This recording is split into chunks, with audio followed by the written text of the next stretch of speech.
this is the right time for us to have instrument in place, the law should be in place, and people should be aware of the election. Because sometimes we wait up to the last time, then we come in, we say, yes, now we want to do this particular workshop, and it remains only a few months.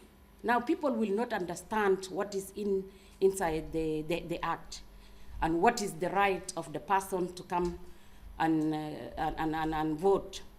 So this is the right time for us to have this particular awareness, and in particular with the international standard. It's very good. And I just want just to mention that South Sudan, as a young nation, we align our electoral legal framework with the international standard. It's important that the international electoral standard to be outlined.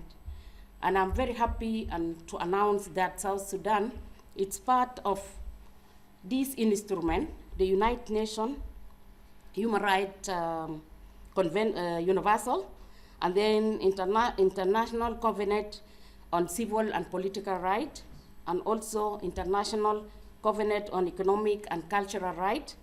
And regionally also, South Sudan is party of African Union on the principle governing democratic election in Africa. Therefore, we can say that yes, all these instruments South Sudan ratify, and it's part and parcel of our law. Now coming back to our constitution, the constitution in Article 26 and Article 197 mention provision about the election. How will we be now conducting our election? And not only the constitution, also it was confirmed by the agreement on the resolution of the conflict in the Republic of South Sudan 2018. And it calls for a review of the act. We were having National Elections Act 2011, but now we amended it based on the agreement, and based us being party to these particular conventions, we amended the act in 2023.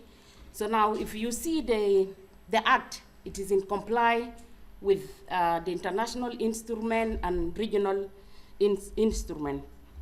So, but some of the standard and the principle which we took it when we were drafting this particular piece of legislation, for example, is freedom of expression and assembly, fair voters registration, dispute resolution mechanism. So those are the principles of the election, and each in the globally, you can find this particular principle is implied in some of the laws.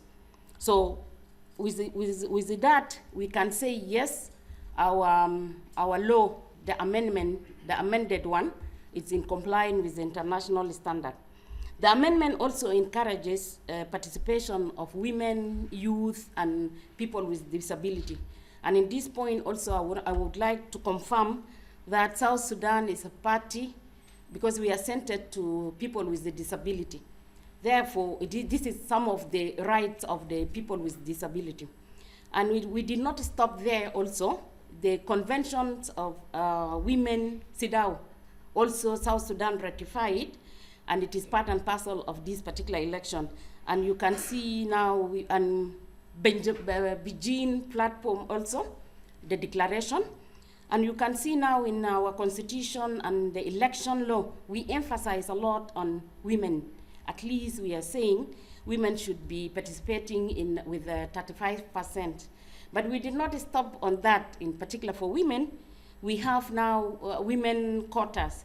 So women can be having a list for women to participate in the election, and also the 35% given to them.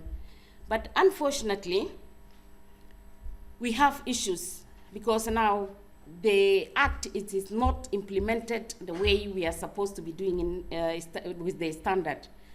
So we were requesting that if the Commission can come with some of the rules and regulations just to implement the act, because you cannot have an act alone without you having a regulation in place just to emphasize what is in the Act.